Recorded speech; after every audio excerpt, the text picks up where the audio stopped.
Hello everyone, कैसे हो आप लोग। उम्मीद करते हैं ठीक ठाक ही होंगे। आज की वीडियो हम लोग देखने वाले हैं आरआरबी एएलपी टेक्नीशियंस भर्ती 2024 जो कि प्रैक्टिस मॉक टेस्ट का ये 23वां वीडियो है, जिसमें हम लोग देखेंगे मैथ और रीजनिंग के क्वेश्चंस को, जिसके एक अच्छे अप्रोच को समझेंगे, अच्छे तरीके को समझने का कोशिश करेंगे। ओके, तो देखिए, अगर आप मैथ में कमज़ोर हैं तो ये वीडियो आपके लिए बहुत ज़्यादा फायदेमंद हो सकता है।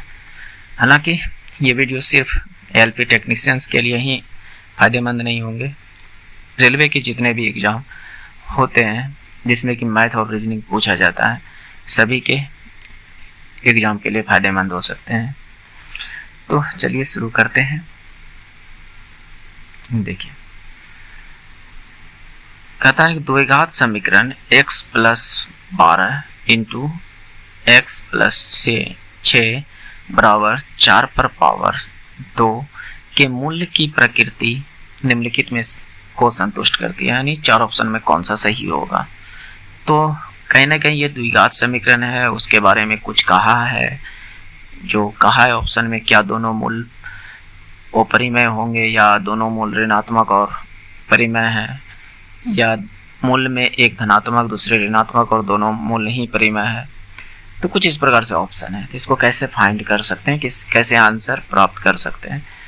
तो देखिए, ये तो बात सही है कि ये द्विघात समीकरण है, क्योंकि इसने कहा दिया है, तो कहीं ना कहीं ये द्विघात समीकरण है। क्या मेरी बात को समझ रहे हैं? जब द्विघात समीकरण है तो दो मूल तो आराम से निकलेंगे, है ना। तो अब कैसे निकालना है उस बात को समझिए। तो आप इसको उतारिए, मैं इतना समय ही कराता हूँ, कोशिश करता हूँ। x plus 12 into x plus 6 बराबर 4 पर पावर 2 है, ठीक है। तो यहाँ से इसको गुना कीजिए, एक्स स्क्वायर प्लस एक्स गुना 6 कीजिए, 6x, तो उसके बाद फिर 12 से गुना कीजिए, तो ये 12x प्लस बरछा के 72 बराबर में 4 का स्क्वायर कितना, 16, ये ना होगा। तो इतना।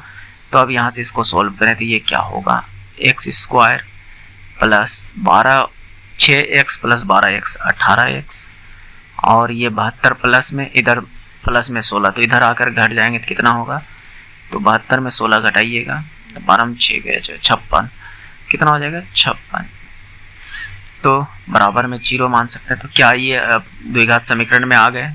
तो आपका जवाब होगा कि हाँ, बिल्कुल आ गए हैं द्विघात समीकरण में। ओके, तो अब देखिए यहाँ से, तो इस 56 को तोड़ना है, इस 56 को तोड़ना है, तोड़िए। मैं ऐसा क्यों कह रहा हूँ, द्विघात, मैं मान रहा हूँ कि आपको द्विघात समीकरण निकालने आता होगा। ओके, अगर नहीं जानते हैं तो मैंने पिछली कई वीडियो में बताया है कि कैसे निकलता है। ओके, तो देखिएगा, तो ये 56 को तोड़ना है, तोड़िए 2 बार में, तो ये 28, 2 से 14, 2 से 7, क्या अब टूटेंगे क्या? नहीं। तो द्विघात समीकरण आप कैसे निकालते हैं, तो मेरी बात को यहाँ पर समझिए। एक्स स्क्वायर और इधर जो प्लस का 56 है उसको 10 का 10 लिख दीजिए। अब इस 18 को जोड़ घटा, इस 18 को तोड़ना है, कहने का मतलब ये यहाँ पर 18 पुराना है, जोड़ घटाव करके, बात समझ रहे हैं। और गुना करने पर इन दोनों का गुणनफल आना चाहिए, एक्स स्क्वायर का गुणांक, यानी कहीं ना कहीं आप ये चीज पढ़े होंगे कि a गुना c के बराबर होना चाहिए। यहाँ पर जो तोड़ेंगे उसका a गुना c के बराबर होना चाहिए। कैसे, मैं समझाने का कोशिश करता हूँ। 18 पुराना है, इस 56 को जो मैंने तोड़ा इससे हमको 18 पुराना है, जोड़ घटाव करके जैसे भी हो जाए प्लस का 18 पुराना चाहिए। तो यहाँ पर मैं सीधा सीधा देख रहा हूँ कि 7 दूनी 14 और 2 दूनी 4, 14 4 18। तो हम इसको ऐसे भी लिख सकते हैं, 7 दूनी 14x प्लस 4x। क्या मेरी बात को समझ पा रहे हैं? तो समझ पा रहे होंगे। तो ये कितना हो गया, 14 और 4 18। कहाँ से लाए? मैंने 56 को तोड़ कर लाए। अब 56 कहाँ से आया था, इस बात को समझिए, एक्स स्क्वायर का जो गुणांक होता है वह ए होता है, तो इसके एक्स स्क्वायर के आगे में कुछ है क्या? नहीं ना, तो इसका मतलब 1, अगर नहीं है कुछ तो 1, और यहाँ पर जो वैल्यू है वह सी होता है, तो सी पर कितना है? 56।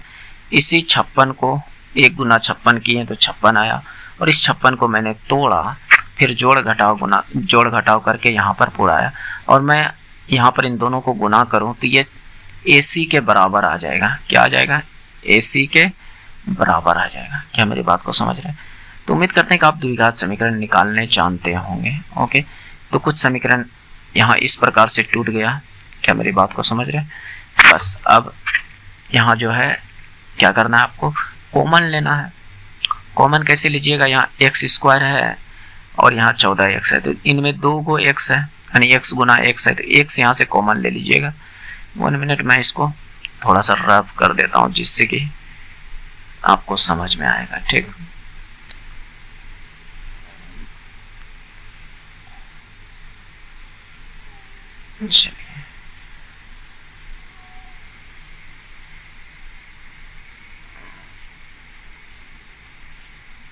चलिए कुछ पेज मिल गया यहाँ पर। अब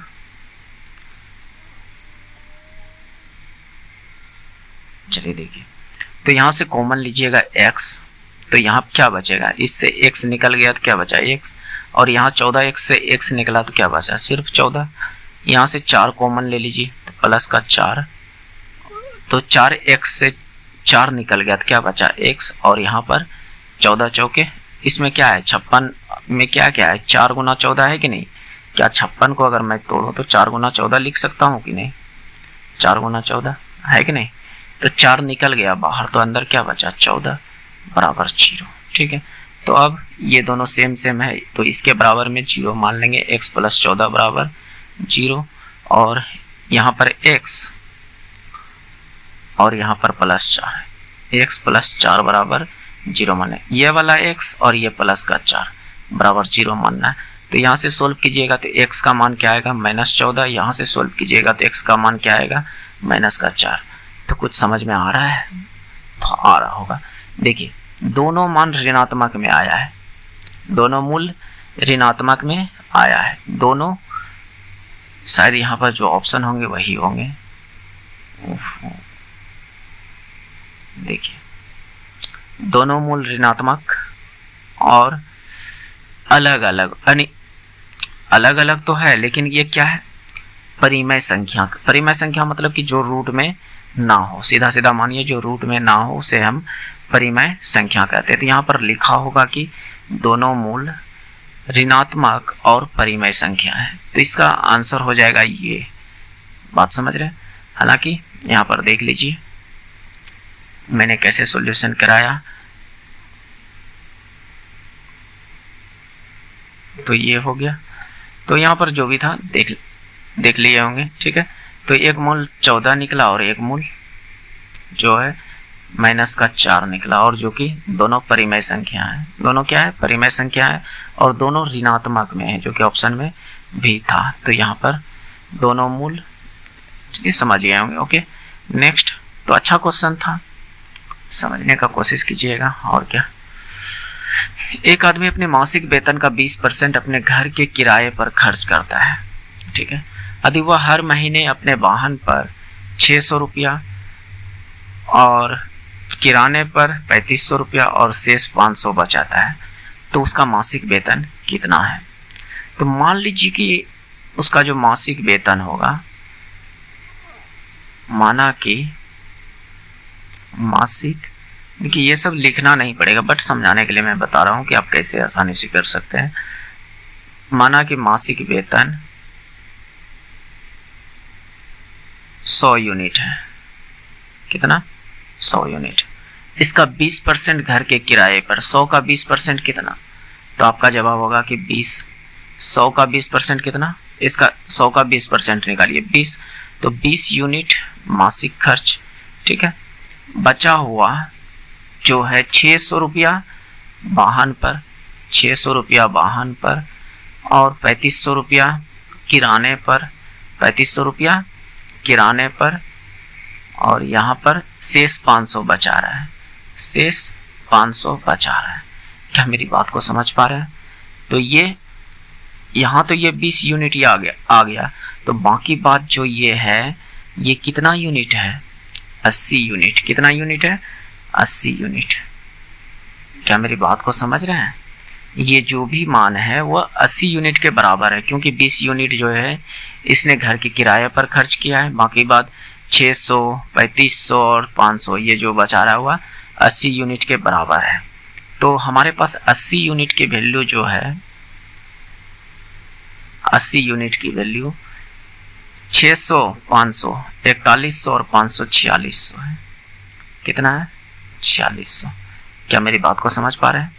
तो एक बात बताइए, तो हमें कितना चाहिए? मासिक वेतन हमने कितना माना कि 100 यूनिट है, तो हमें 100 यूनिट की वैल्यू चाहिए। क्या मेरी बात को समझ रहे हैं? 100 यूनिट की वैल्यू चाहिए। तो 80 यूनिट बराबर इतना। तो और कहीं ना कहीं इसको अगर मैं 20 यूनिट बनाने की कोशिश करूं तो कितना होगा? तो 20 यानी 4 से भाग लगा सकता हूं मैं इसको। 20 यूनिट बनाने के लिए लगा सकता हूं कि नहीं? 80 को आप 4 से भाग लगा दीजिए। इसको क्या कीजिए? 4 से भाग, इधर भी 4 से आप भाग लगा दीजिए। तो ये कितना? 20 यूनिट हो जाएगा। मेरे तरीके को धीरे धीरे समझने का कोशिश कीजिए, क्योंकि मैं अधिकतर वीडियो में इस टाइप के जो क्वेश्चंस है मैं बिल्कुल वो बेसिक तरीका से नहीं कराता हूँ, जो कि आप करते, हो सकता है कि बहुत लोग करते हैं और उससे आपकी जो स्पीड होगी वह स्लो होगा। अगर आप फास्ट करना चाहते हैं तो मेरे तरीके को सीखिए, ठीक है।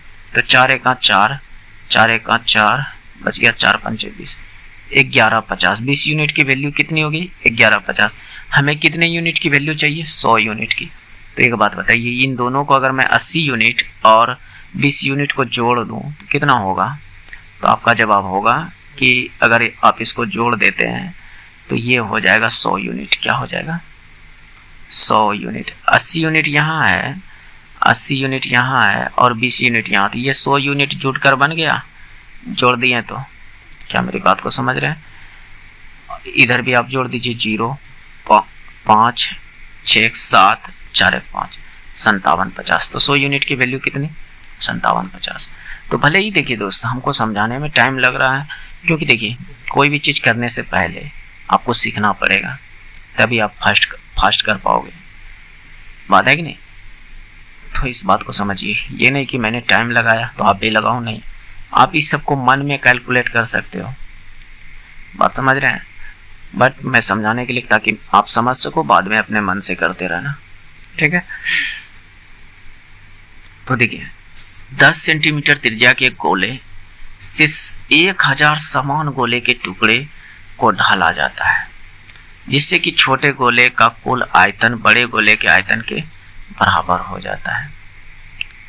तो यहाँ पर देखिए सीधा सीधा इसने क्या कहा कि ये छोटे छोटे जो गोले हैं, ठीक है, तो यहाँ पर बोला 10 सेंटीमीटर त्रिज्या के एक गोले 1000 समान छोटे गोले में ढाला जाता है। 1000 समान छोटे गोले में ढाला जाता है।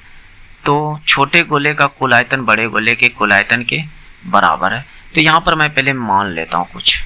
देखिए मैं मान लेता हूँ कि बड़ा गोला की जो त्रिज्या होगी, बड़े गोले की त्रिज्या बड़ी आर होगी, ठीक है, और छोटे गोले की त्रिज्या जो होगी वह छोटी आर होगी, ठीक है। इतना बात मान ली। तो इसने क्या कहा कि छोटे गोले के कुल आयतन और बड़े गोले के कुल आयतन के बराबर है। तो छोटे गोले का व्यास पूछ रहा है, ठीक है।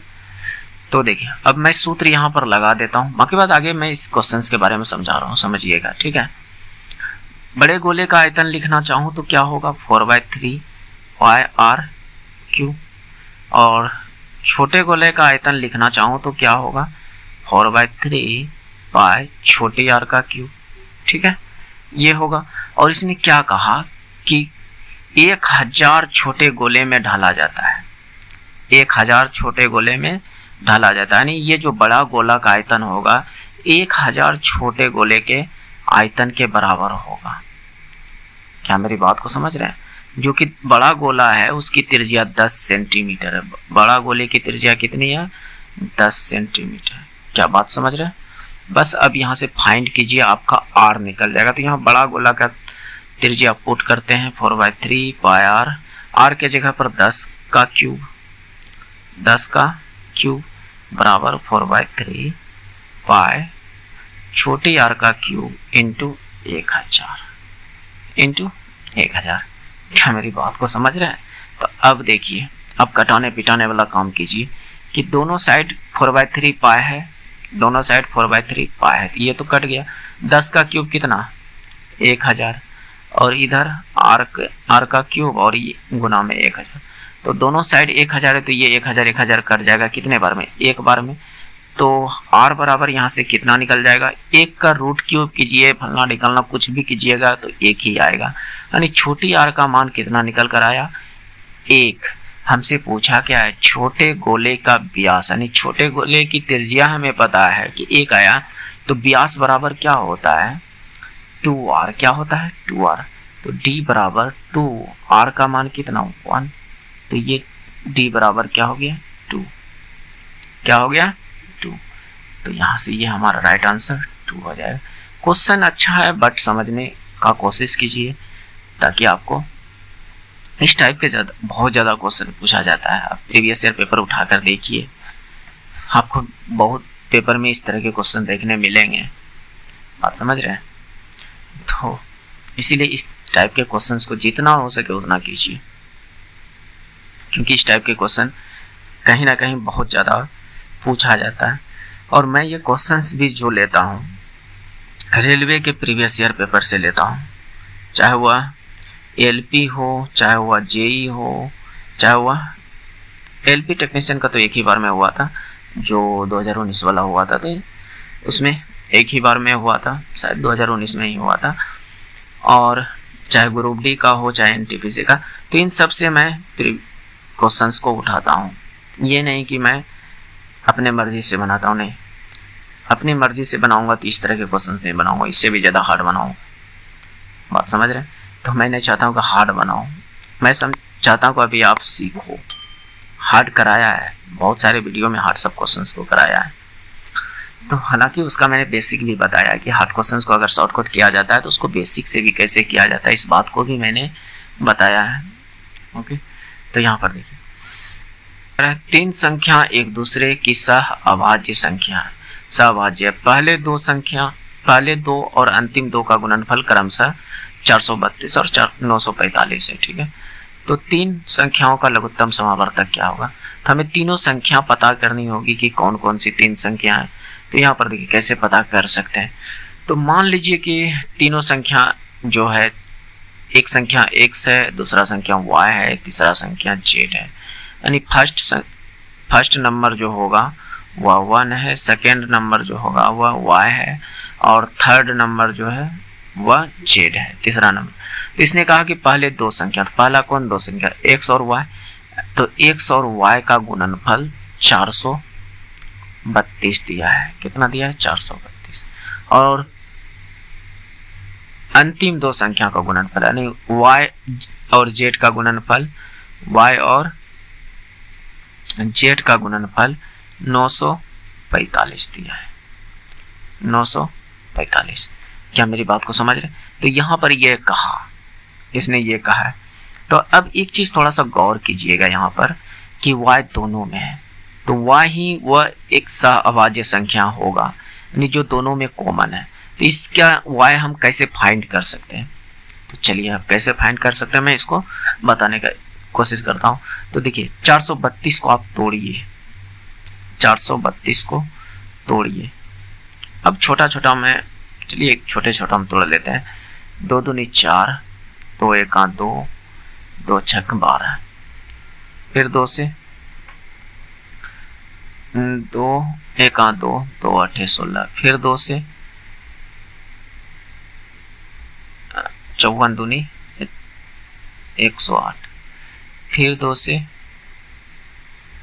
27 दूनी, और फिर अब किसी से कटेगा क्या, तो यहीं पर यहाँ तक रहने देते हैं। तो इसका गुणनफल हम कह सकते हैं 2 दूनी 4 दूनी 8 गुना 2 16, यानी 16 गुना 27। तो देखिए दोनों सह अभाज्य संख्या बना क्या, दोनों सह अभाज्य संख्या बना क्या, तो आपका जवाब होगा कि हाँ हुआ है। तो इन दोनों में कुछ कॉमन है क्या, नहीं ना है, तो यहाँ से इसको ऐसे तोड़ सकता है। फिर सेम टू सेम आप 945 को तोड़िए, 945 को आप तोड़िए। मैं जैसे जैसे कर रहा हूँ उसको थोड़ा समझने का कोशिश कीजिए, ठीक है। तो यहाँ पर किससे कटाऊँ, 5 से कटाता हूँ क्योंकि 5 लास्ट में दिख रहा है। 5 एका 5 बच गया, 4 5 8 40, 5 9 45, ठीक है। इतना 5 से कट गया। अब किससे कट सकता है, 7 से। चलिए 7 से कटाता हूँ। 7 दूनी 14, 7 7 49। देखिए अब जो यहाँ पर इसका जो है कहने का मतलब कि इन दोनों का गुणनफल मैं ले सकता हूँ 35 गुना 27, 35 गुना 27, ठीक है। तो अब मेरी बात को यहाँ पर ध्यान से समझिएगा, ठीक है। देखिए 27 इसमें भी, 27 इसमें भी, y इसमें भी, y इसमें भी। इसका मतलब y का वैल्यू जो है वह 27 है। क्या है, 27। बात समझ रहे हैं, y की जो वैल्यू है वह क्या है, 27। उसके बाद यहाँ पर बच गया क्या, x। तो x की वैल्यू क्या हो जाएगा, आपका x का वैल्यू यहाँ पर 16 हो जाएगा और z का वैल्यू कितना हो जाएगा, वह हो जाएगा 35। क्या मेरी बात को समझ पा रहे हैं। बस अब इन तीनों का पूछा है कि लघुत्तम समावर्तक बताइए, तीनों का लघुत्तम समावर्तक बताना है। तो अब इन तीनों का आप लघुत्तम समावर्तक आराम से निकालते रहिए। हालांकि देखिए मैं ही निकाल देता हूँ, हो सकता है कि आप लोगों को टाइम लग जाए। तो चलिए यहाँ पर करता हूँ। ये क्या है, 27, 16 और 35। तो इसका एलसीएम निकालना है, यही तो पूछा है कि तीनों का लघुत्तम समावर्तक निकालिए। तो ये किससे हम कटा सकते हैं, 7 से कटा सकते हैं। 7 नहीं, किसी से कटबे नहीं करेगा, किसी से कटेगा क्या, 9 से, ये किसी से नहीं कर, बस इन तीनों का गुणनफल ही आपका जो है एलसीएम हो जाएगा, क्योंकि आप कटा ही नहीं सकोगे, तीनों में किसी को कटा ही नहीं सकोगे। तो इन तीनों का गुणनफल ही एलसीएम हो जाएगा। तो अब गुना करना थोड़ा बड़ा है, तो मैं अब यहाँ पर कैलकुलेटर का इस्तेमाल कर लेता हूँ, ओके, क्योंकि टाइम वेस्ट ना करने के लिए। बाकी बात आप कर सकते हो, आपकी इच्छा, आपकी कैलकुलेशन बढ़ेगी तो आप खुद से करना, लेकिन मैं यहाँ पर टाइम वेस्ट ना हो इसलिए मैं गुना कर रहा हूँ, ठीक। गुना 35, 15 120, इसका राइट आंसर हो गया 15 120। इन तीनों को गुना कर इसका एलसीएम जो निकालिएगा, क्योंकि देखिए एलसीएम तभी निकलेगा जबकि यहाँ पर यह कोई किसी से कटे, कोई किसी से नहीं कट रहा है, तो ये सभी के सभी सह अभाज्य संख्या निकल गया है ना। तो इसका गुणनफल ही हो जाएगा आपका एलसीएम, है ना। जैसे आप नहीं कहते थे कि 2 3 का एलसीएम कितना, तो डायरेक्ट 6 कह सकते हैं। कैसे, क्योंकि 2 और 3 सहअभाज्य गुणन का यानी सहअभाज्य संख्या, इसलिए ये हो गया। जैसे आपका कह दे कि 5 2 या 5 4, तो डायरेक्ट क्या कीजिएगा 10, इसका एलसीएम 20, यही तो करते हैं, है ना। तो वही चीज मैंने यहाँ किया एलसीएम के लिए, तो ये निकल कर आ गया 15 120। तो ये आपका राइट आंसर हो जाएगा, ओके। नेक्स्ट देखिए, ए और बी एक कार्य को 10 दिन 15 दिन में पूरा कर सकते हैं। वे एक साथ कार्य करना शुरू करते हैं, लेकिन 3 दिन बाद 3 दिन बाद बी को छोड़ना पड़ा और ए अकेले शेष कार्य को पूरा करता है। तो कुल मिलाकर संपूर्ण कार्य कुल मिलाकर कितने दिन में पूरा हुआ। तो चलिए इस तरह के क्वेश्चंस को कैसे करते हैं उसको समझने का कोशिश करते हैं, ठीक। तो मैं यहाँ पर इसका एलसीएम मेथड लगाऊंगा, जो कि एक अच्छा मेथड है, समझने का कोशिश कीजिएगा, ठीक है। ए और बी काम कितने दिन में, ए कितने दिन में कर रहे हैं 10 दिन में, बी कितने दिन में कर रहे हैं 15 दिन में। इन दोनों का एलसीएम 10 और 15 का एलसीएम कितना हो जाएगा 30। यहाँ पर 10 और 15 का एलसीएम लिए, वो 30 हो गया। इस 30 को आप 10 से भाग दीजिए, इस 30 को आप 10 से भाग देना है तो कितना आएगा 3। इसी 30 को आप 15 से भाग दीजिएगा तो आएगा 2। अब मैं यहाँ पर क्या लिखा थोड़ा सा समझिएगा। देखिए ये जो आया एलसीएम ये कुल काम है, टोटल वर्क है, ठीक है। और यहाँ जो ये निकल कर आया ये क्षमता है, क्या है, इफिशिएंसी है। तो आपको एक फार्मूला याद रखना होगा, टोटल वर्क बराबर टाइम इनटू इफिशिएंसी, यानी समय गुना क्षमता, ठीक है। कुल कार्य बराबर समय गुना क्षमता। तो ये चीज समझ गए, तो अब आगे समझिए। तो यानी ये क्षमता कहने का मतलब कि ए जो है एक दिन में 3 काम करेगा, 30 में से 3 काम करेगा ए ने। बी ने जो है 30 में से 2 काम करेगा एक दिन में। तो ये एक दिन की क्षमता है, दोनों को एक दिन की क्षमता है।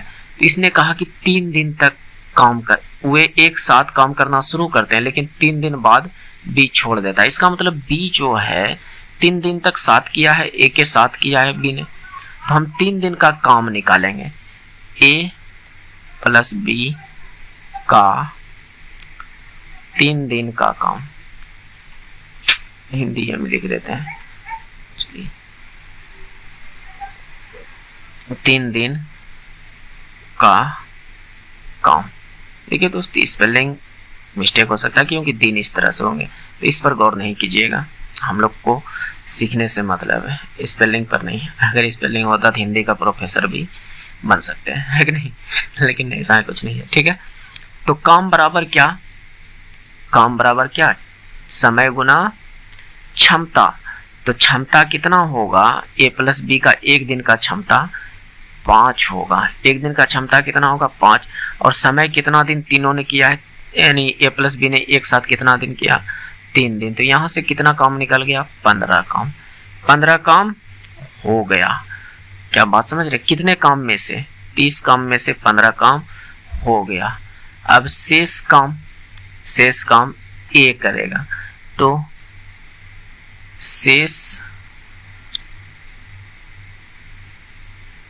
काम ए द्वारा करने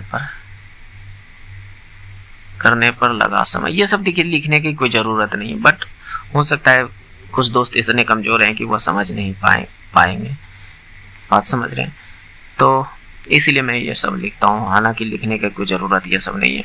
तो शेष काम ए द्वारा करने में लगा समय, लगा तो समय।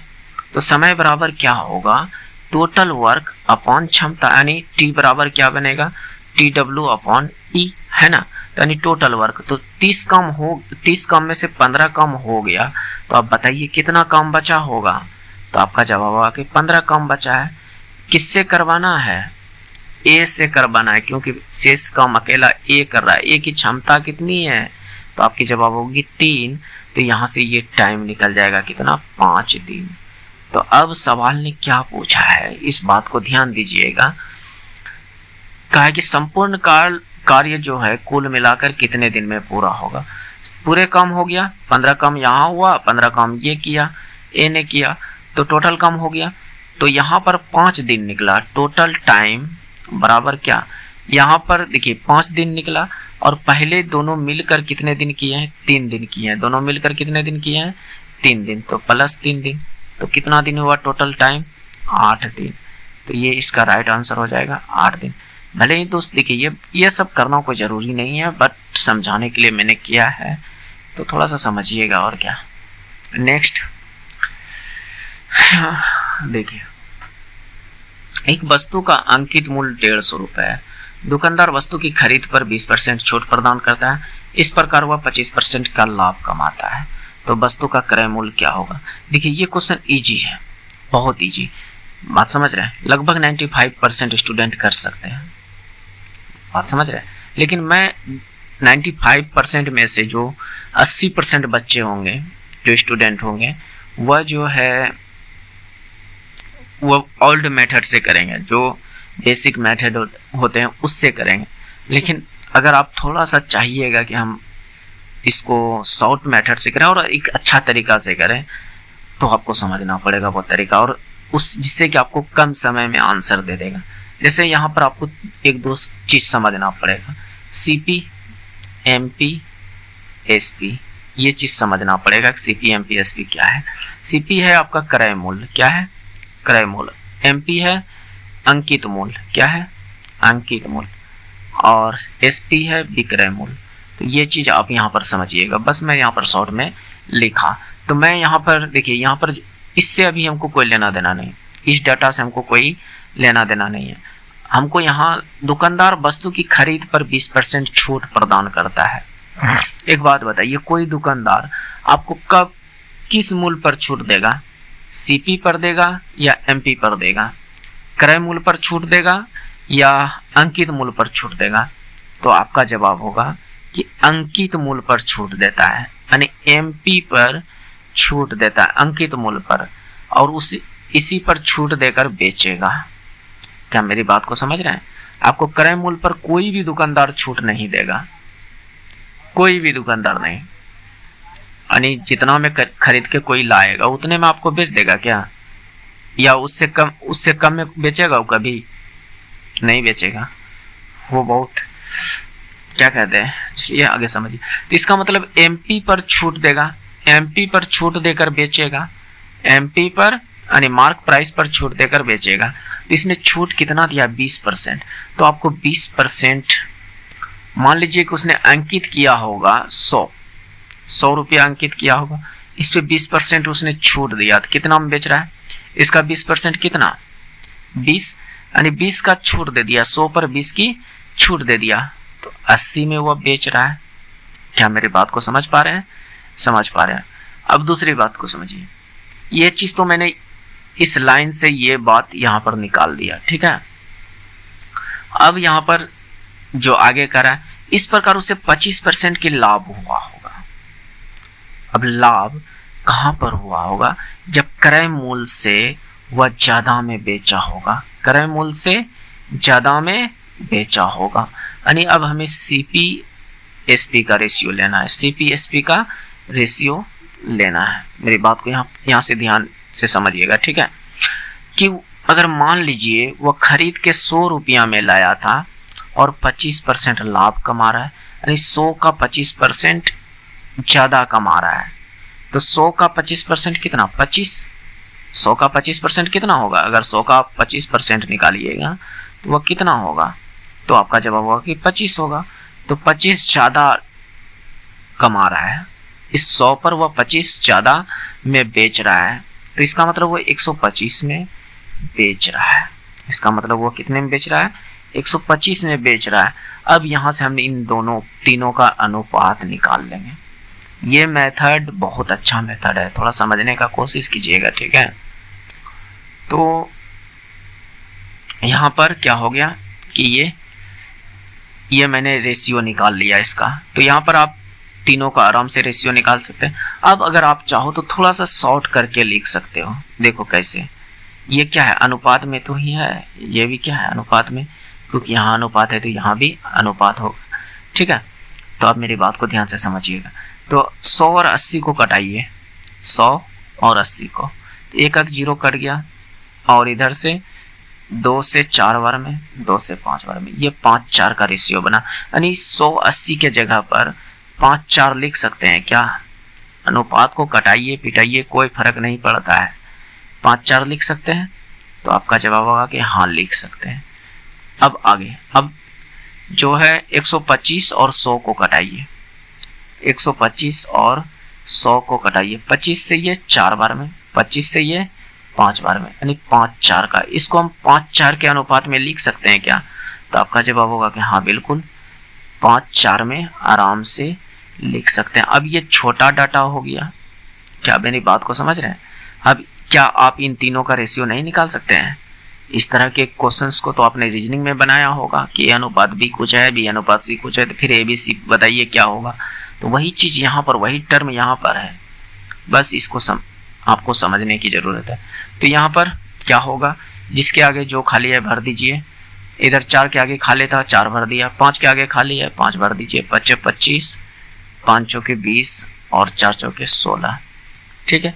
अब यहाँ पर क्या चीज दिया है, अंकित मूल दिया है 150, यानी एमपी दिया है 150 और हमसे पूछ रहा है क्या सीपी। तो एमपी अनुपात में 25 है, मेरी बात को ध्यान से समझिएगा, यानी मार्क प्राइस अंकित मूल अनुपात में 25 है और रियल में 150 है। इस 25 का वैल्यू 150 है तो हमें 16 की वैल्यू चाहिए। तो अब 25 का ये कितना गुना था, आपका जवाब होगा कि ये 6 गुना है।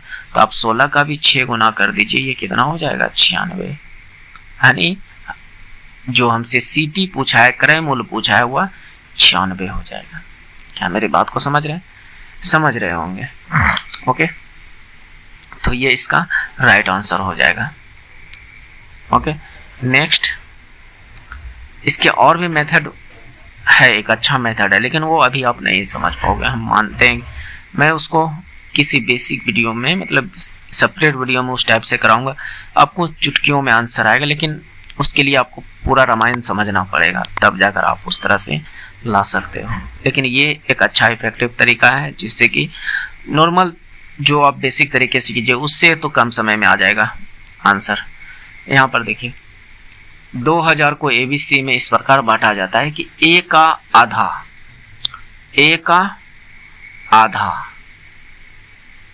बी का 1/3, बी का 1/3, मतलब कि 1/3 कहने का मतलब क्या, अगर मैं कहूँ बी इसका 1/3 तो इसका मतलब क्या, b/3, यही ना, b गुना 1 कीजिएगा तो b होगा और नीचे में 3।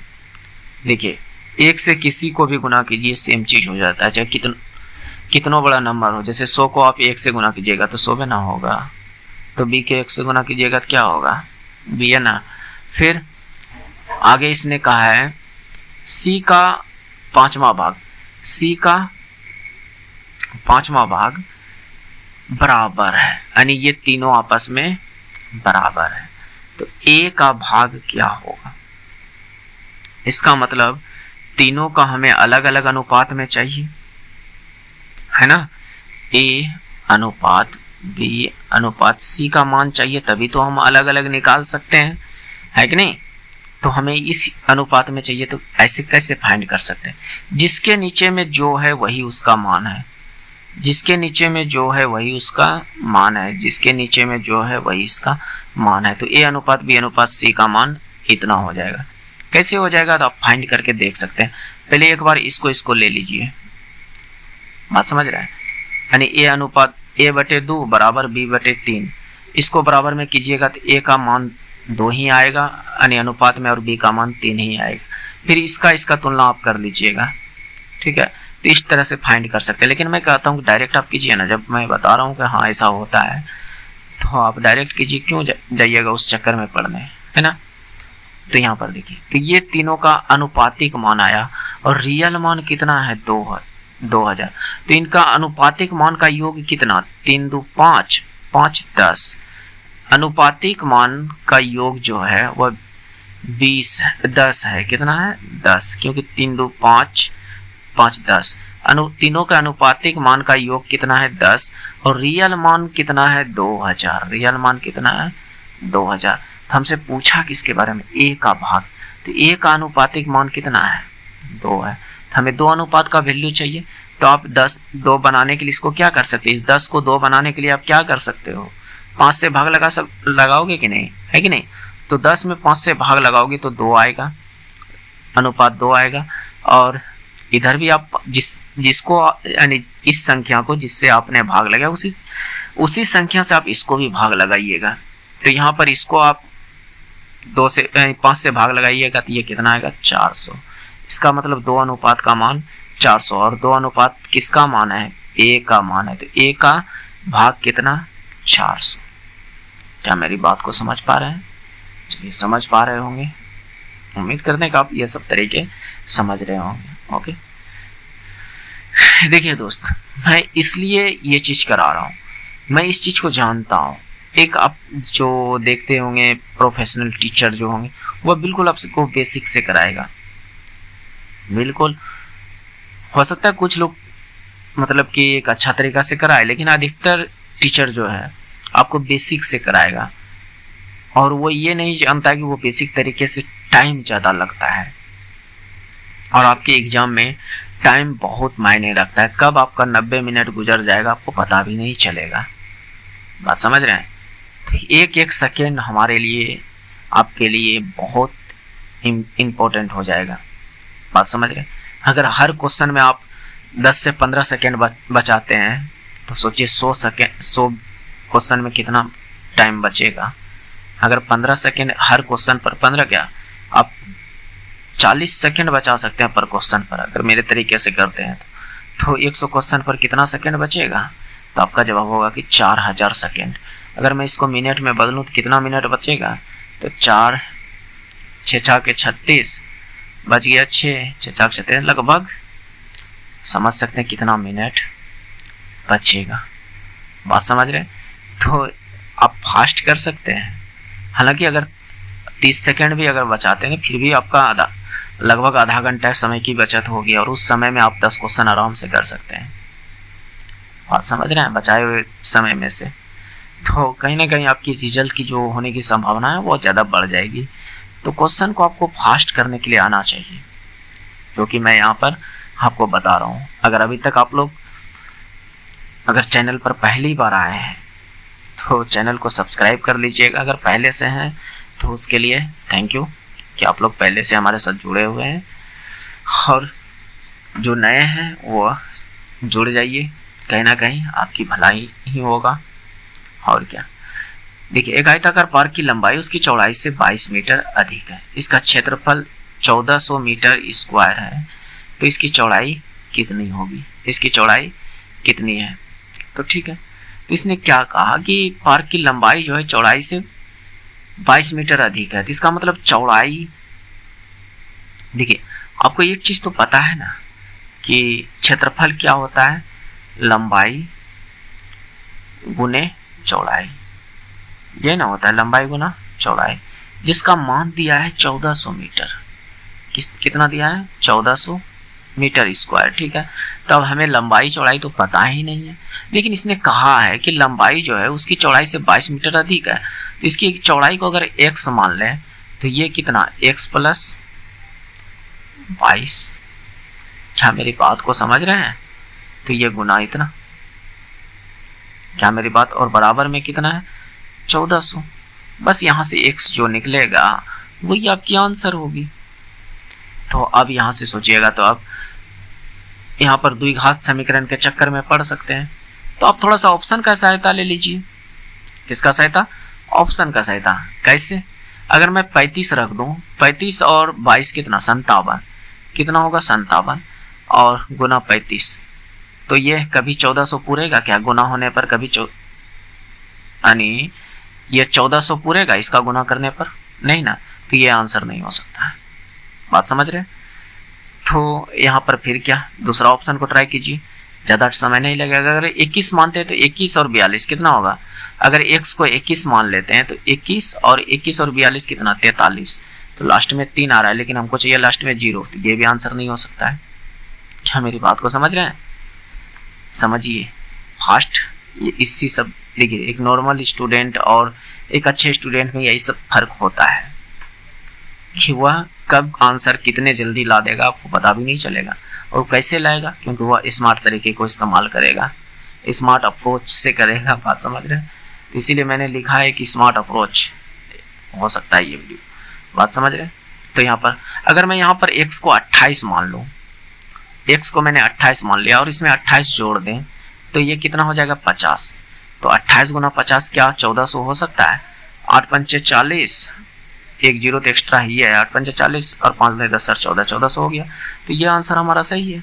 बाकी बात अभी सबको रखिए, नहीं होगा तो ये ऑप्शन नंबर सी हमारा राइट हो जाएगा। तो ऑप्शन की सहायता लेकर आराम से इसको कर सकते हैं। द्विघात समीकरण से बचना चाहते हैं तो, हालांकि फिर आपकी इच्छा, आप द्विघात समीकरण निकालिए, है ना। नेक्स्ट देखिए,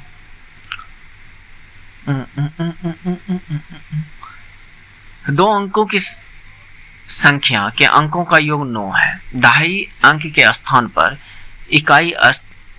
इकाई के स्थान पर संख्या से 2 गुनी है। तो दो अंकों की संख्या क्या है? दो अंकों की संख्या क्या है, हमसे ये पूछ रहा है। तो इसके लिए हल कीजिएगा। क्या हल करने चल गए ना तो फिर आपकी वाट लग सकती है यहाँ पर। बात समझ रहे हैं? वाट क्या मतलब कि ज़्यादा टाइम लग जाएगा। तो आप यहाँ पर भी ऑप्शन का सहायता ले सकते हैं। इसने क्या कहा है कि 2 अंकों की संख्या है और उसके अंकों का योग 9 है। तो इन 2 अंक का सभी संख्या है और इसके अंकों का योग देखें तो 5 और 4 कितना 9 हो रहा है, 4 और 5 कितना 9 हो रहा है, 6 और 3 कितना 9 ही हो रहा है, और ये 6 3 कितना 9 हो रहा है। तो सभी में 9 आ रहा है। तो इस हिसाब से तो आंसर नहीं बता सकते हैं, लेकिन अगला लाइन पढ़ लेते हैं। अगर नहीं इस हिसाब से बता सकते हैं तो अगला लाइन पढ़ ले। अगला लाइन क्या कहते हैं, क्या कह रहा है कि यहाँ दहाई अंक के जो स्थान है, दहाई अंक के जो स्थान पर संख्या है वह इकाई अंक के स्थान से दुगुना है। अब संख्या जैसे मैं यहाँ पर लिखा 3 4 6 जो भी है, तो ये पहला संख्या इकाई होता है, इसके बाद दहाई, इसके बाद सैकड़ा, है ना। तो इसने क्या कहा कि दहाई अंक के स्थान पर जो संख्या है वह इकाई से दोगुनी है, इकाई से दोगुनी यानी पहले वाले से दोगुनी है। क्या ये 3 का डबल 6 है? 3 का डबल है ये 6 क्या है? तो यही है राइट आंसर। मौकेद आप किसी में देख लीजिए, 4 का डबल 5 कभी होगा क्या? 5 का डबल 4 कभी होगा क्या? 6 का डबल कभी 3 होगा क्या? नहीं ना, क्योंकि इसने इकाई स्थान का डबल बोला है यानी दोगुनी बोला है। तो ऐसे इसको ऑप्शन के सहायता से कर सकते हैं। वहाँ के बाद इसका निकालने का तरीका भी एक अलग तरीका, जैसे 10x प्लस y इस तरह से करके बनाएंगे तो फिर आपका ज़्यादा टाइम लगेगा और तरीका भी हो सकता है वो भूल जाए। तो इस टाइप के क्वेश्चन में तरीका कोई मायने नहीं रखता है, आप डायरेक्ट ऑप्शन से कीजिए, बेहतर रहेगा। तो यहाँ से देखिए मैंने रीजनिंग को इंक्लूड किया और ये रीजनिंग के क्वेश्चंस को जो लिया है, कल पिछली वीडियो में जो मैंने क्वेश्चन छोड़ दिया था, जो जिसके वजह से नहीं, लंबी वीडियो होने की वजह से छोड़ दिया, तो उसी के क्वेश्चंस को मैंने यहाँ पर लिया है। ठीक है, तो यहाँ पर हो सकता है कि इसके बाद जो क्वेश्चन आया होगा, क्योंकि मैं क्वेश्चन शो करा दिया था, तो हो सकता है कि बहुत सारे दोस्त बनाए भी होंगे, ट्राई किए होंगे, तो हो सकता है बन गया होगा, हो सकता है नहीं भी बना होगा। तो जिससे नहीं बना होगा वो देख सकते हैं, जिससे बना होगा तो वो स्किप करके आगे बढ़ सकते हैं। ओके, तो देखिए यहाँ पर JKLMN एक ही इमारत के विभिन्न मंजिल पर रहते हैं, यानी एक इमारत है, इसके विभिन्न मंजिल पर रहते हैं। कितने लोग? JKLMN यानी 5 लोग। तो 1 2 3 4 या यहाँ पर 5वां लोग आ ही जाएंगे, तो क्योंकि एक आदमी जो रहेगा वो निचलका बिल्डिंग में रहेगा, ये कह रहा है। ठीक है, तो 5 लोगों का मैंने डायरेक्ट बना लिया। तो निचली मंजिल की संख्या को 1 कहेंगे, जो नीचे में जो है उसको 1 कहेंगे, और इसके ऊपर की मंजिल को 2 कहेंगे। इसी क्रम में जो सबसे ऊपर होगा उसको 5 कहेंगे, ये 5। तो इसका मतलब ये दूसरा, ये तीसरा, ये चौथा, ये मैंने जो भी है डायग्राम इसको मैंने बना लिया, शो होना चाहिए। ठीक है, उसके बाद यहाँ पर कह रहा है K और N क्रमशः सबसे ऊपर और सबसे नीचे है, यानी K जो है सबसे ऊपर यानी 5वां स्थान पर, और N जो है सबसे निचली, N जो है सबसे निचली यानी एक पहला स्थान पर, यानी जो जिसको ग्राउंड फ्लोर कहते हैं ना, ग्राउंड वाला रूम जो कहते हैं उसको। ठीक है, देखिए दोस्तों यहाँ पर थोड़ी सी नॉइस आ सकती है, क्योंकि मैं एक खुला जगह में वीडियो बनाता हूँ। रूम में अभी गर्मी, आपको पता है कि गर्मी का सीजन है, तो गर्मी बहुत ज़्यादा लगती है रूम में, रूम बंद करके वीडियो बनाने में, जिससे कि नॉइस तो कम आती है, लेकिन दोस्त मेरा हालत ख़राब हो जाता है। बात समझ रहे हैं? तो थोड़ी सी नॉइस को मैनेज कीजिएगा, उतनी भी नॉइस नहीं आती होगी जो कि समझ में ना आए। नॉइस हल्का फुल्का आता होगा। और हमारे जो घर हैं जो वह NTPC के बगल में है। बिहार में एक बहुत बड़ा NTPC है, नेशनल थर्मल पावर जो है कॉरपोरेशन कहलगांव का नाम सुने होंगे, जो कि बहुत बड़ा NTPC, और उसकी नॉइस हर वक्त आती रहती है, जो कि वीडियो में भी सुनाई पड़ सकता है। बात समझ रहे हैं? और बरसात का समय भी है, तो मेढक टैटूर तो करते रहेंगे, है कि नहीं, कीड़ा मकोड़ा टैटूर करते रहते हैं, तो थोड़ी सी नॉइस आ सकती है, बट प्रॉब्लम नहीं होनी चाहिए। आपको समझने से मतलब है, सीखने से मतलब है, थोड़ा नॉइस को मैनेज कीजिएगा, क्योंकि हमारे पास उतनी अच्छी क्वालिटी की अभी माइक नहीं है, जो कि मैं आपको प्रॉपर नॉइस लेस दे सकूँ, नॉइसलेस वीडियो दे सकूँ, ऐसा नहीं है दोस्त। फिर भी मैं कोशिश करता हूँ कि नॉइस कम आए, क्योंकि अभी हमें उतनी भी एडिटिंग करने की आइडिया नहीं है कि जो कि मैं नॉइस को हटा सकूं। बात समझ रहे हैं? तो समझिए थोड़ा सा हमारी प्रॉब्लम को भी। तो देखिए, जे एल के ठीक ऊपर है। इसने आगे क्या कहा कि जे जो है एल के ठीक ऊपर वाली मंजिल पर है। तो जे एल से ठीक ऊपर, लेकिन कहाँ पर है? इस जगह पर कि इस जगह पर कि इस जगह पर कि इस, कन्फर्म नहीं कर सकते। तो जिसको कन्फर्म नहीं कर सकते उसको साइड में रखिए, ठीक है, रखते हैं। अब यहाँ पर अगला पढ़िए, एम एन के ठीक ऊपर वाली मंजिल पर है। एन के ठीक ऊपर वाले मंजिल पर कौन? एम। एन के ठीक ऊपर वाले, तो एन कहीं ना कहीं हमें यहाँ पर दिख गया, तो एन के ऊपर एम, तो यहाँ पर बैठा दिया। बाकी बात ये दोनों बचा है, तो इसको बैठा दीजिए, जे और एल। ये सभी के सभी अपने अपने मंजिल पर बैठ गए। तब इसने पूछा क्या, दूसरी मंजिल पर कौन रहता है? तो दूसरी मंजिल पर कौन है? पहला पर एन है, दूसरा पर एम है, तो इसका राइट आंसर एम। क्या बात को समझ रहे हैं? तो इस तरह से आप कर सकते हैं।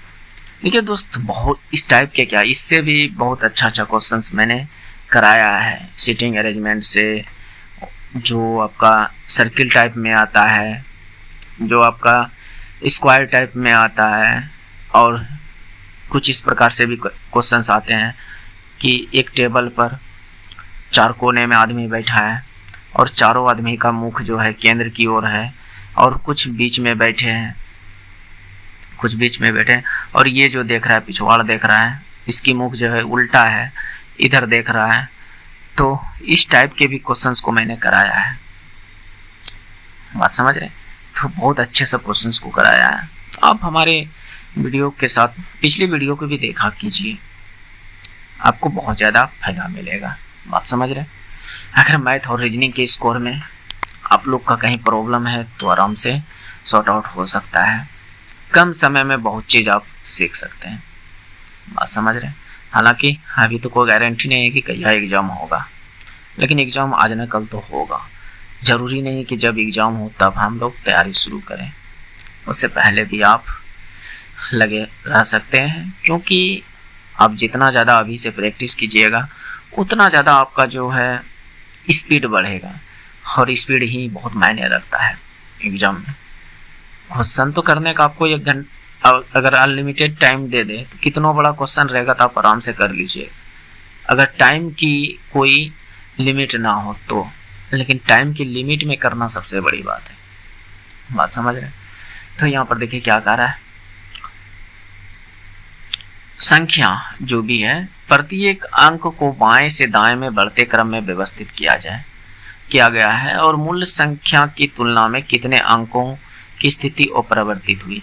तो बस पहले ये जो संख्या दिया है उसको लिखिए, 4 2 7 5 9 1 3, ठीक है। इस संख्या को मैंने लिख लिया। कई गो है? 7 गो, ठीक है, 7 गो यहाँ भी है। तो इसने कहा कि बाएं से दाएं क्रम में बढ़ते क्रम में व्यवस्थित कीजिए। तो आपको एक चीज पता होगा कि ये साइड आपको बायां लेना है और ये साइड लेना है आपको दायां, ठीक है। तो दायां बायां दायां, ठीक है। तो ये चीज समझ गए। तो इसने कहा कि बाएं से दाएं बढ़ते क्रम में लेना है, तो इसी संख्या में से तो सबसे छोटा नंबर कौन सा होगा? तो आपका जवाब होगा कि 1 जो है वह सबसे छोटा है। तो पहले 1 को लिखिए। उससे थोड़ा सा बड़ा कौन? 2 होगा। उससे थोड़ा सा बड़ा कौन? 3 होगा। उससे थोड़ा सा बड़ा कौन? 4 होगा। उससे थोड़ा सा बड़ा 5 है क्या? हाँ है, 5 होगा। उससे थोड़ा सा बड़ा 7 होगा, और उससे थोड़ा सा बड़ा 9 होगा। यही ना, 9 तो है, क्योंकि 6 तो इसमें है ही नहीं। तो ये मैंने अरेंज कर दिया बढ़ते से, यानी क्या कहते हैं, बढ़ते क्रम में इसको मैंने लिख दिया। तो अब इसने जो पूछा है वो देख लेते हैं। मूल संख्या के तुलना में कितने अंकों की स्थिति अपरिवर्तित रही, यानी कितने अंक जो है वह बदला नहीं। तो आपको देख सकते हैं यहाँ पर कि ये जो 2 है पहले भी यहीं पर था, अभी भी उसी स्थान पर है। एगो मिला, और कौन? तो और कोई कोई नहीं है जो कि सेम टू सेम स्थान पर। कोई दिख रहा है क्या? नहीं, तो इसका आंसर 1।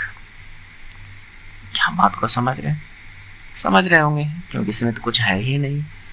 ठीक है,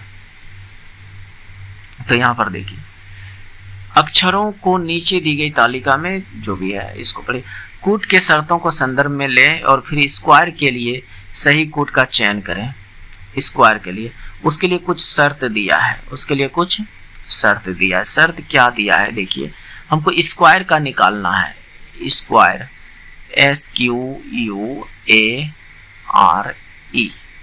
स्क्वायर इसका निकालना है।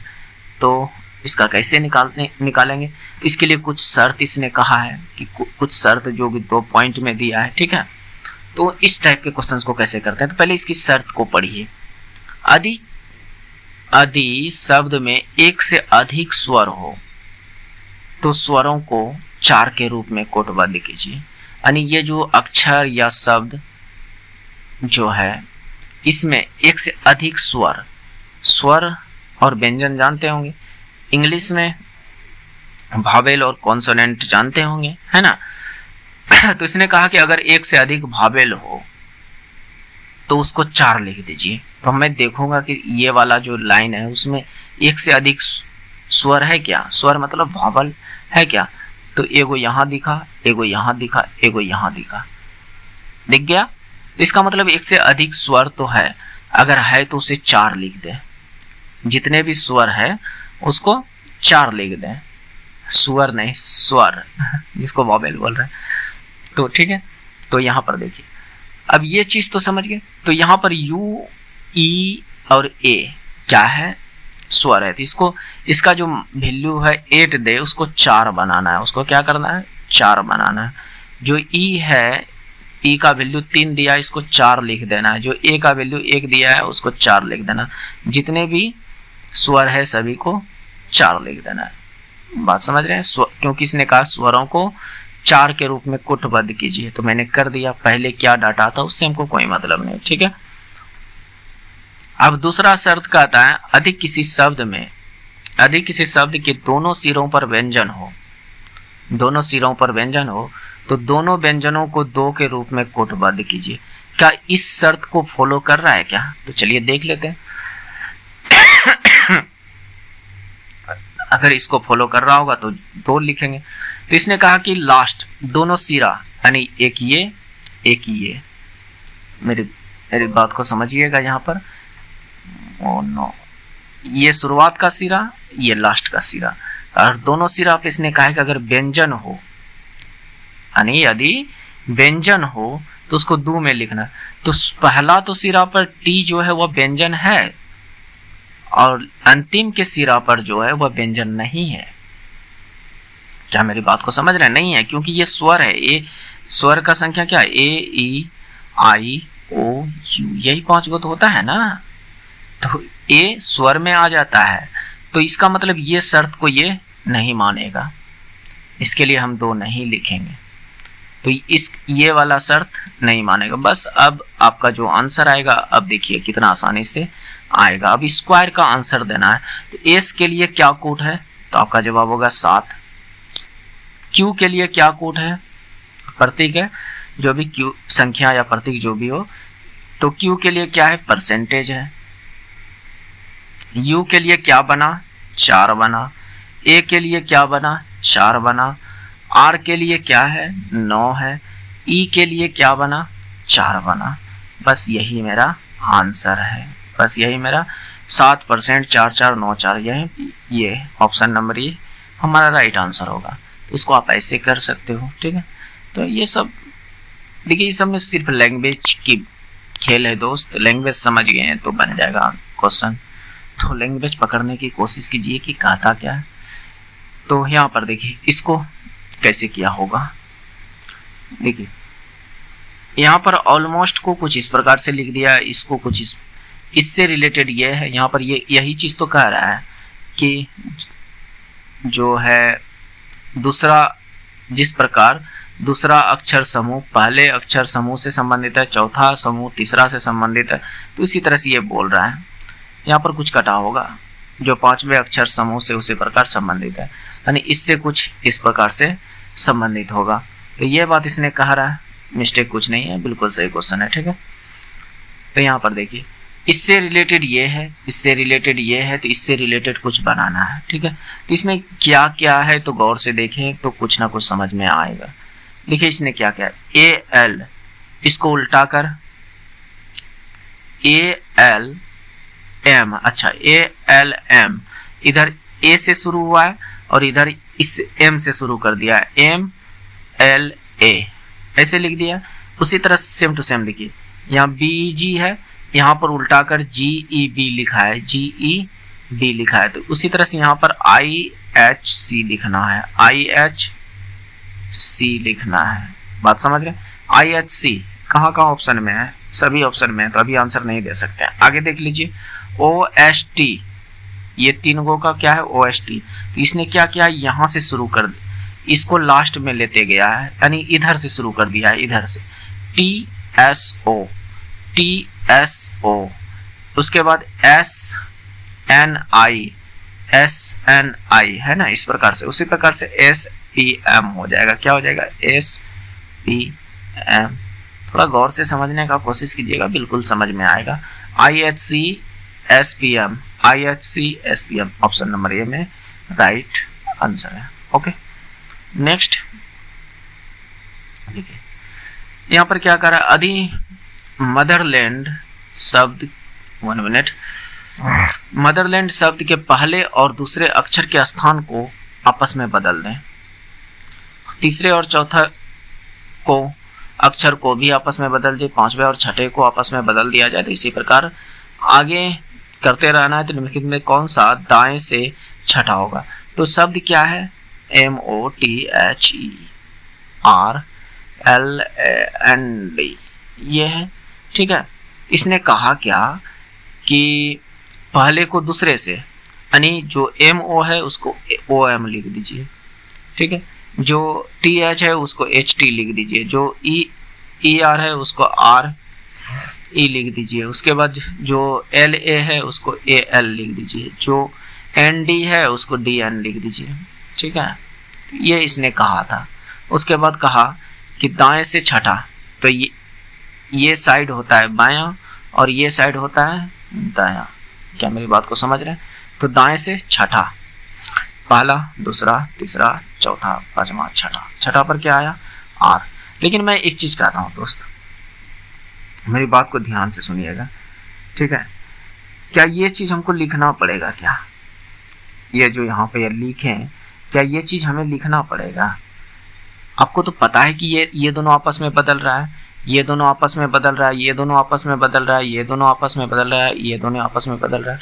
इसका मतलब जो इधर से छठा संख्या पर होगा, यानी पहला, दूसरा, तीसरा, चौथा, पांचवा, छठा पर जो होगा वह इसका जस्ट उल्टा इसके आगे वाला होगा, है कि नहीं? जस्ट इसके ये वाला होगा, यानी जो ई आर था वो आर ई बन जाता, यानी आर छठा पर आ जाता। सिंपल सी बात है कि आर कहाँ पर आ जाता? छठा पर। तो डायरेक्ट इसे मार देते हैं, जो कि ये लिखने की जरूरत नहीं पड़ती यहाँ पर। बात समझ रहे हैं? जब भी इस तरह के क्वेश्चन हो तो आप डायरेक्ट संख्या गिनिए, ठीक है, और जिसके बारे में पूछ रहा है उसको उल्टा कर लिख दीजिए, वो आंसर। तो जरूरी नहीं कि आप लिखो, लिखने से बचो, क्योंकि लिखने में कुछ ना कुछ तो टाइम लगता है कि नहीं? अब इस क्वेश्चन को समझिए। निम्नलिखित अक्षर, संख्या, प्रतीक श्रृंखला का संदर्भ लें और प्रश्न का उत्तर दें, जो भी है। तो ये कुछ इस प्रकार से डाटा बनाया है। तो इसको मैं थोड़ा सा जूम करता हूँ, थोड़ा और बेहतर, क्योंकि छोटा लगेगा। ओके, ठीक है, अब नहीं, इतना ही जूम रहने देते हैं। तो इसने कहा है कि ऐसे कितने प्रतीक हैं। किसके बारे में बोला है? प्रतीक के बारे में। तो आप प्रतीक लिखो। मैं इसका एक चीज समझाता हूँ, पैटर्न समझाता हूँ कि इसको कैसे आसानी से करते हैं। जिनके ठीक पहले अक्षर, इस प्रतीक के पहले अक्षर आ जाएगा। क्या आ जाएगा? अक्षर। और ठीक बाद एक संख्या होनी चाहिए, ठीक बाद संख्या होनी चाहिए। क्या होनी चाहिए? संख्या होनी चाहिए। ये एक पैटर्न फॉलो करने के लिए बोल रहा है।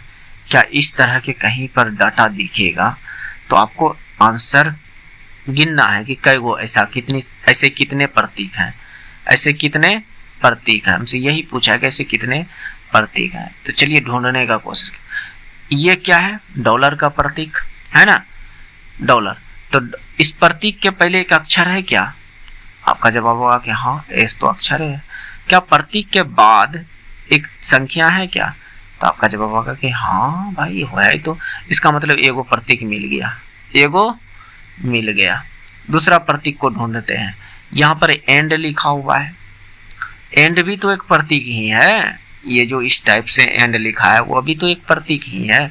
क्या इसके पहले एक अक्षर है क्या? तो आपका जवाब होगा नहीं, वो तो संख्या है। ये क्या है? संख्या है। इस प्रतीक के आगे संख्या है, तो ये प्रतीक नहीं आएगा, ये वाला प्रतीक नहीं आएगा, ये वाला आया। ठीक है, अब और आगे प्रतीक ढूंढने की कोशिश करते हैं। तो यहाँ पर दिखा प्रतीक, यहाँ पर एंड दिखा। इसके पहले एक अक्षर, क्योंकि प्रतीक के पहले एक अक्षर और उसके बाद एक संख्या, तो उसके बाद भी एक संख्या है। इसका मतलब ये वाला भी प्रतीक आ गया, एगो और आ गया, एगो और आ गया, यानी यहाँ पर एगो और मिला, सेम पैटर्न वाला, सेम पैटर्न वाला। अब आगे और समझिए, यहाँ पर हमें प्रतीक दिख रहा है, इसके पहले एक अक्षर है लेकिन बाद में एक संख्या नहीं है, तो ये वाला प्रतीक नहीं आएगा, क्योंकि इसने कहा है कि बाद में एक संख्या होनी चाहिए, जो कि यहाँ पर बाद में एक प्रतीक है, तो नहीं हो सकता। और प्रतीक को ढूंढे, दो को प्रतीक कहेंगे क्या? नहीं ना, ये तो संख्या है। यहाँ पर हमें प्रतीक दिखा, ठीक है। प्रतीक के पहले एक अक्षर होनी चाहिए, बात तो सही है, लेकिन बाद में एक संख्या होनी चाहिए, नहीं है सही, तो ये नहीं हो सकता है। बात समझ रहे? तो ये भी नहीं हो सकता है, ये वाला प्रतीक नहीं होगा। इसके बाद ये को यहाँ एक्सक्लेमेशन यानी आश्चर्यजनक वाली चिन्ह दे दिया है, जिसको आप लोग हिंदी में विस्मयादि बोधक चिन्ह कहते हैं, यही ना, इस टाइप का विस्मयादि चिन्ह बोधक। तो ये एक तरह से प्रतीक ही है, ये वाला क्या है? प्रतीक। इस प्रतीक के आगे आप देखो तो इस प्रतीक के आगे एक अक्षर, बिल्कुल। इस प्रतीक के बाद एक संख्या जो एक लिखा हुआ, आई नहीं समझिएगा, एक लिखा हुआ है, ठीक है, एक लिखा है, इसका मतलब इधर एक संख्या है, तो यहाँ पर ये वाला भी प्रतीक काम में आ गया, यानी एगो और। तो टोटल हमें कितने प्रतीक मिल गए? जिसके पहले एक अक्षर हो और बाद में एक संख्या हो, तो हमें कई गो मिला? 1 2 3 ठो। तो इसका राइट आंसर हो जाएगा 3। राइट आंसर कितना हो जाएगा? ये 3 हो जाएगा। क्या मेरी बात को समझ रहे हैं? जो कि ऑप्शन नंबर डी में है। Okay, next.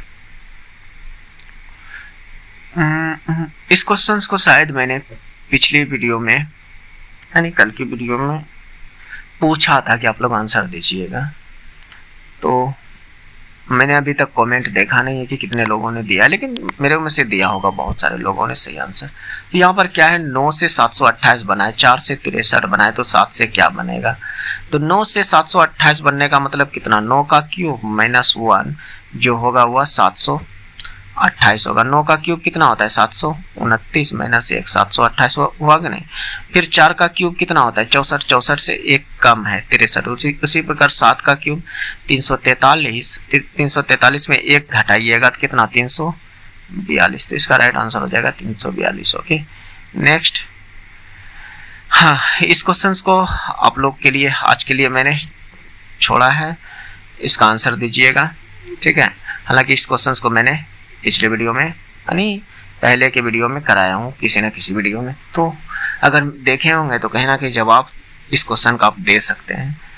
बात समझ रहे? इस क्वेश्चन का दे सकते हैं। अगर नहीं देखे होंगे तो फिर कोशिश कीजिएगा या बनाने का कोशिश कीजिएगा, कोशिश लेकिन जरूर कीजिएगा, आंसर देने का कोशिश जरूर कीजिएगा। ओके, तो यहाँ पर इतना क्वेश्चन मैंने कराया। ये हमारा टेलीग्राम का QR स्कैनर है, जिसको स्कैन करके टेलीग्राम से जोड़ सकते हैं, जहाँ पर आपको PDF मिल जाएगा, वहाँ पर आपको क्विज टाइप क्वेश्चंस मिल जाएंगे, ठीक है। तो जुड़ जाइएगा, वहाँ फालतू चीज़ मैं कभी नहीं डालता हूँ, सिर्फ पढ़ाई से रिलेटेड डालता हूँ चीज़ें, तो आप लोग ज्वाइन हो जाइएगा, ठीक है। अगर PDF चाहिए तो बाकी बात और क्या बोलूँ। तो अभी तक आप लोग दिल से लगे हुए थे तो कहीं ना कहीं पसंद आई होगी, थोड़ी सी भी पसंद आई होगी तो लाइक कर दीजिएगा। और अगर आप चाहते हैं कि हमारे कुछ मदद करें तो मैं आपसे फाइनेंशियल मदद नहीं मांगता हूँ कि आपसे कुछ रुपया पैसा नहीं मांग रहा हूँ, बस आप किसी एक स्टडी ग्रुप में शेयर कर दीजिएगा जिससे कि हमारी हौसला बढ़ सके। लाइक कर कीजिएगा, इससे भी हमारी हौसला बढ़ती है, जो कि हमें लगता है कि नहीं आप लोग हमें सपोर्ट कर रहे हैं, तो आप लोगों के लिए ये जो वीडियो बना रहा हूँ इसको कंटिन्यू रखूँ। बात समझ रहे हैं?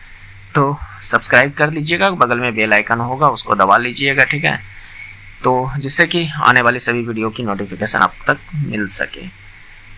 तो और क्या बोलूँ, और ये सब बात मैं क्या, आपको सब यूट्यूबर बोलते होंगे, मैं भी कहीं ना कहीं यूट्यूब पर हूँ तो यूट्यूबर ही हूँ, तो मैं भी बोल रहा हूँ, लेकिन हमें बोलने की ज़रूरत नहीं पड़नी चाहिए, आप लोग खुद कर लीजिएगा इतना चीज़। लेकिन चलिए, फॉर्मेलिटी है, निभा रहा हूँ, आप भी अपनी फॉर्मेलिटी अपनी दायित्व को निभाइए, बात समझ रहे हैं। और आपकी दायित्व है सब्सक्राइब करना, लाइक करना और स्टडी ग्रुप में शेयर करना, भाई बंधु तक पहुंचाना, बात समझ रहे हैं, तो पहुंचाइएगा, उम्मीद करते हैं ऐसा कीजिएगा। बाकी बात मिलते हैं नेक्स्ट वीडियो में। जय हिंद, जय भारत, थैंक्स फॉर वॉचिंग।